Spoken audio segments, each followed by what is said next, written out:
First witness is Dr. Anthony Levatino. Dr. Levatino is a board-certified obstetrician gynecologist. Over the course of his career, Dr. Levatino has practiced obstetrics and gynecology in both private and university settings, including as an associate professor of OB/GYN at the Albany Medical College. And Dr. Levatino, we'll begin with you. Welcome. Thank you, Chairman and members of the committee. I only have 5 minutes, so I'm going to get right to it. Second trimester D&E abortions performed between roughly 14 and 24 weeks of gestation. Your patient today is 17 years old. She's 22 weeks pregnant. Her baby is the length of your hand plus a couple of inches.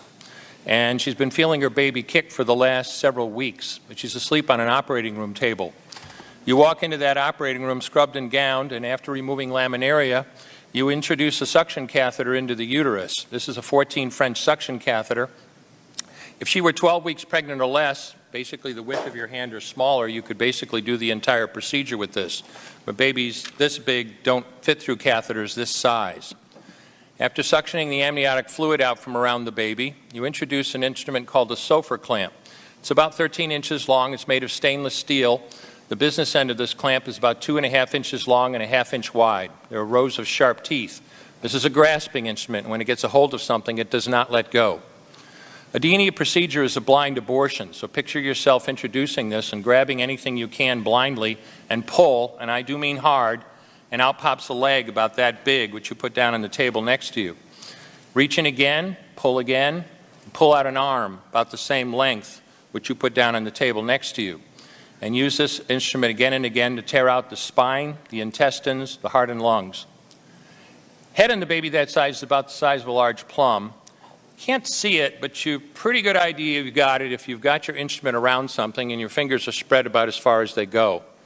You know you did it right if you crush down on the instrument and white material runs out of the cervix. That was the baby's brains. Then you could pull out skull pieces. And you have a day like I had a lot of times, sometimes a little face comes back and stares back at you. Congratulations, you just successfully performed a second trimester D&E abortion. You just affirmed her right to choose. Why did you end your practice of doing abortions? I did over 1,200 abortions over a 4-year period in private practice, not counting the ones that I did during my training. I met my wife during my first year of training at Albany Medical Center. We got married about a year later and found that we had an infertility problem. After years of failed infertility treatment and several years trying to adopt a child, we were blessed with adopting a little girl that we named Heather in August of 1978. As sometimes happens in those situations, my wife got pregnant the very next month, and we had 2 children 10 months apart. 2 months short of my daughter Heather's 6th birthday, she was killed in an auto accident and literally died in her arms in the back of an ambulance. Anyone who has children might think they have some idea of what that feels like, but unless you've been through it yourself, you have no idea whatsoever. I know people find it hard to believe, but what do you do after disaster? You bury your child and then you go back to your life. And I don't remember exactly how long it was after my daughter died that I showed up at Albany Medical Center OR number 9 to perform my first second trimester D&E abortion. I wasn't thinking of it as anything special. This was routine to me. But I reached in, literally pulled out an arm or leg and got sick. You know, earlier on I described stacking up body parts on the side of the table. It's not to, gross people out, to use a simple term.